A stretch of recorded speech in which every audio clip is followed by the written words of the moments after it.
Okay, this is a beautiful dancer. I just love the balance between technical ability, like his physical ability, and also his emotional ability. We're just going to go through this whole routine and just find all of the good things, and I'll point out stuff that may be a concern, and just add value as much as I can.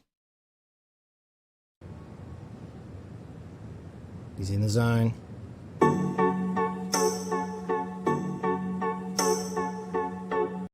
Boom, look at that, straight away. Okay, his facial expression here, his facial expression is just amazing. And I've got to be careful when I say facial expression, because it's not that, is that he's really dug deep inside and he's found something that it sings true to him, that he feels connected to. And it's an introverted kind of vulnerable feeling, but he has worked on it for such a long time, and he cares so much about the outcome that he's projecting it. He's not even being introverted here. He's really projecting that. And that's the goal as a performer, is to be able to find something true, authentic emotion and be brave enough to share that, and like on a loud way, so that everyone in the audience, yeah, the thing about doing something like that, breaking that and being honest, being vulnerable, is that you're open to judgment. And he just cares so much about his craft that he's prepared to take on that judgment. And then straight away there, his body moving, like all of that connection that he's doing through his body is just fantastic. This is the quickest way with your body here. This is the quickest way to get maturity in your dancing. Okay, it's the fast food version of maturity.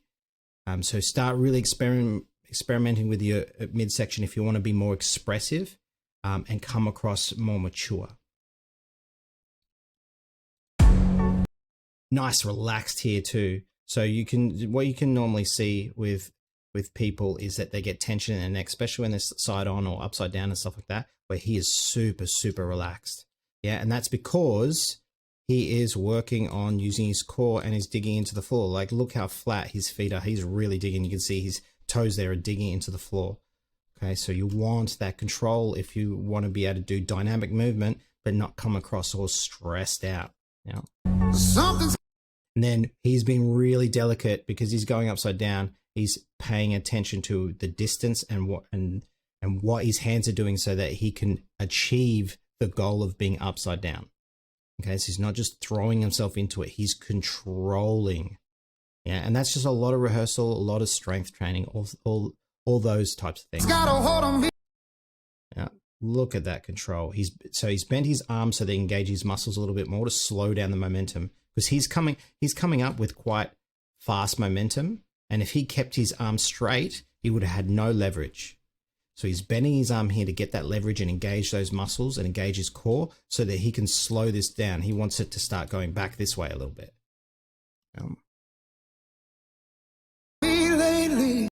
So good. Yeah, pushing those knuckles into the floor so he's got control. Yeah, and then he's moving that in a circle. So it wasn't a straight line. If you notice, his feet came down this way and they curved in that way. They didn't go down here and then bounce back up. Yeah, because that would have been so much harder. Yeah. Smooth. And this is what I'm talking about, is like he has just been upside down, working his butt off physically, but he's also still expressing emotion. He is lost in what he's doing.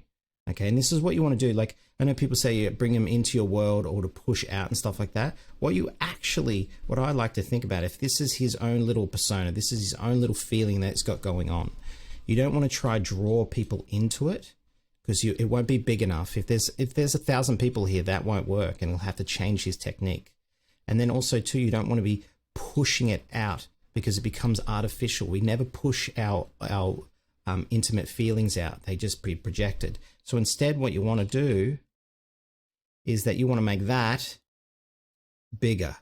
Yeah. So you're taking that feeling and you're making it as big as possible.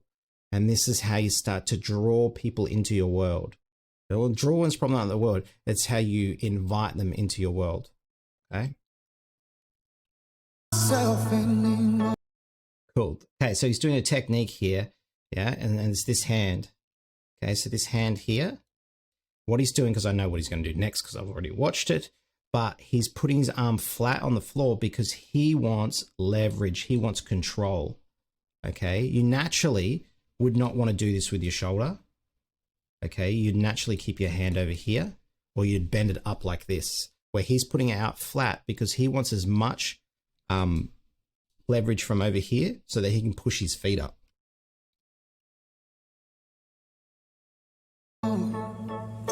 There we go. And then that hand, this one here, oh, that hand, what he was doing is he slid it along the floor. So you're looking at all the fancy stuff that he's doing upside down, but all the work is done in the stage. It's always in the floor. That's where the work's done. Most of the work, yeah. Okay. Smooth circular movement there. Okay, so he's just constantly moving. So he came around this way and he curves it, comes back around this way to move it. Yeah, you don't want to be jagged because then you have this sort of stop-go feel. There is moments where you do want to have a jagged, but to get that sort of smoothness, it's really concentrating on circles, and it's not just overhead. Yeah, it's not just this way like that. It's also up and down that he's curving as well. Let's get rid of that mess. And then this is beautiful. So I love what's going on here, and this is what got me excited about this dancer, is that he is technically aware and he has a lot of training, but he's not hiding behind his training. Yeah, he throws his body into this and gets all those emotions first, and then he articulates that performance the way that he feels with his technique. His technique is the language. Yeah, it's the actual words, it's the actual letters. But that sentence and what he's trying to say and what he's feeling is coming from a real place. And this is super important. You've got to have both of these. Okay, if you want to be a dancer, yes, you have to know technique. You've got to know your body. And there's all types of technique. That's another long conversation. But you've got to have that. But then also too, if you want to go on stage and you want to be a performer and you want to entertain people, you have to connect with them on a human level. Feels like the walls are nice, so smooth. That's cool. So he is throwing immense power this way. But the reason that he's not going to fall over is because look at his feet. They are stuck to the floor. Inner leg muscles are engaged. You can see there's some core stuff going there, but this is, oh, it's a little bit strained there. Okay, but I think that's just the angle as well. It's nothing that I would be concerned about. But dig into the floor if you want power. Control equals power. And then interpretation. So interpretation of the music is what he's doing. So he's not just going boom, boom, boom. You can watch it again. I'll play the whole thing back at the end. But he goes boom, boom, boom. Like he plays with how he wants to do it. He chooses each beat. He chooses a different choice of how he wants to do it. How am I going to interpret this moment? What do I want the audience to feel in this very moment with the music? That's what he's done, and that's why that's why it's reading. It's not just about being in time. Okay. Nice travel there, so nice deep plie, and he threw everything with his core so that he could fly through the air comfortably. He didn't use just his legs. Yeah. Good height there. So how he got that height is that he threw his chest and his arm up first. Yeah, a lot of people, when they try to do a kick, they lean down in that kick, or they throw their arm down to make the leg look higher. But you want all of your energy when you jump, you want all of your energy to go up.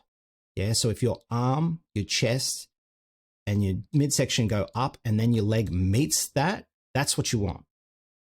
Okay, you don't want to be throwing your torso up and your leg up, but your head and your arms down, because that'll equal a lower height. Yeah, everything goes up. And then if you want your leg to look higher, you got to work on flexibility and strength. Don't try to trick people by throwing it down, because the height will be too low. You know?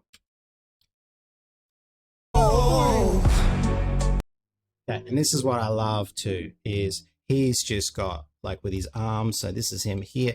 He's just constantly got circled movement, always happening here, thrown from his core. So everything's thrown from his core and it's just fluent movement. Yeah, this is like super, super popular and relevant in contemporary modern dance at the moment. And I'm loving it. Yeah, there's a lot of people doing this for a long time, but now it's like you can't get away without doing it. Yeah, it's really, really popular, and it should be because it looks cool. Cool. Little bit of tension in his hand. Yeah, I know there's a little bit of a character thing, and you'll see it soon. See it later on. Nice and grounded here, and he's using his core again. He's engaging his leg muscles. Yeah, you got to have control if you want. Oh, nice. Yeah, so he timed that. You've got to be careful with a trick like that. Is that you can jump too high, where he's practiced that so that he lands on his hands and can kick, do that kind of one-legged donkey kick at the same time. Yeah, and then just sort of wild jump there. But again, his arm, he threw it up in the air with his body. Nothing was coming down. And then he sticks it. So he takes off here. He takes off this way for dynamics. Yeah, so you can do something where you can set things up and then change your mind. It's really, really cool. So he took off so fast that you thought he was going to go all the way over here. But he comes flying to here and then he sticks it, this foot and this foot, digging into the floor. So, so, so hard. And that's how he had that control to stop. Yeah, it's all about digging into the floor. Cool. And this is a character choice. I like this now. He's got the tension in his neck, tension in his hands.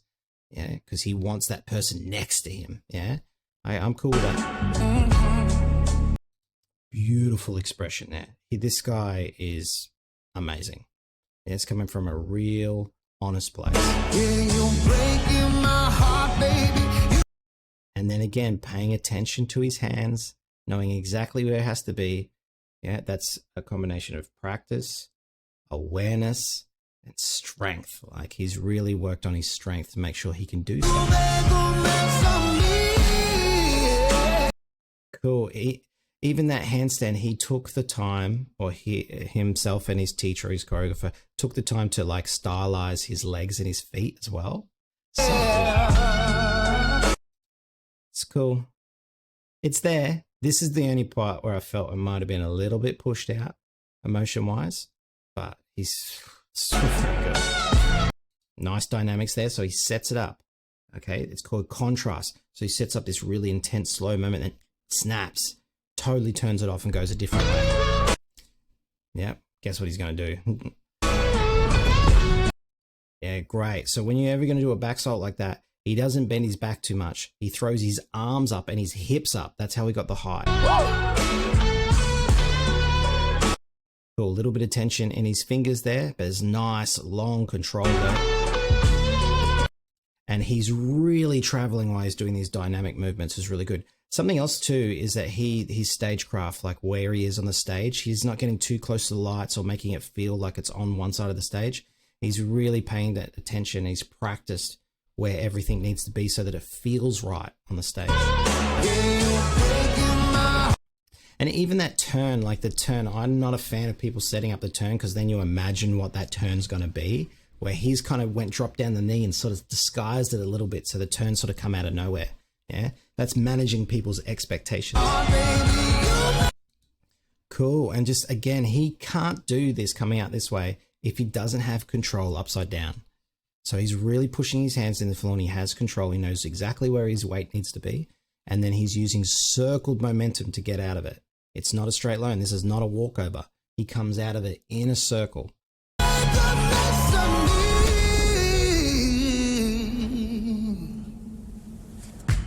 So good. He's really, really good. I hope you enjoyed this. Any questions, drop them below in the comments and we'll talk through it. Fantastic. See you guys.